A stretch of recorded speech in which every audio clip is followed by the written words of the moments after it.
Martin, c'est avant tout cette image, le partage du manteau à Amiens. Cette exposition du musée des Beaux-Arts de Tours nous fait découvrir l'origine de ce mythe. Sous ses vitrines, des reproductions du XIIe siècle de la biographie du saint, écrite par l'un de ses contemporains, Sulpice Sévère. C'est la seule source qui relate la vie du légionnaire romain qui deviendra évêque de Tours.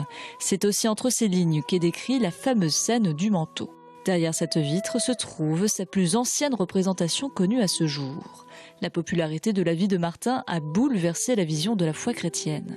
Avec le personnage de Martin, Sulpice Sévère veut montrer qu'il a un modèle de vie chrétienne qui lui apparaît comme un modèle de sainteté, alors même qu'il n'est pas mis à mort pour sa foi, puisque désormais il vit dans un empire qui devient chrétien. Bon.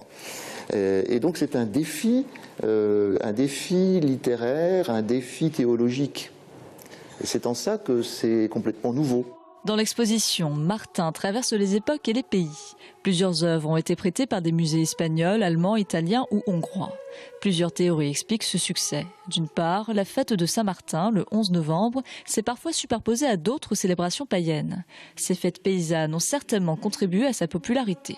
D'autre part, la propagation du culte s'explique aussi par la politique. Grâce à l'expansion aussi de l'Empire carolingien, donc, Charlemagne vénérait en particulier le culte de Saint-Martin. Et puis, dans les différents pays, donc c'était au Moyen-Âge où on a redécouvert le personnage de Saint-Martin comme un saint quasiment national. La figure du soldat évêque est souvent utilisée comme totem. En France, le nom des Capétiens est une référence au manteau du saint. En Hongrie, la dynastie des Arpadiens fonde le pays et choisissent ce saint comme patron. Ou encore, sur ce tableau, Martin est recouvert du drapeau catalan alors qu'il résiste à la tentation du diable. Il est possible d'admirer à travers 120 œuvres le large rayonnement de ce saint européen jusqu'au 8 janvier prochain.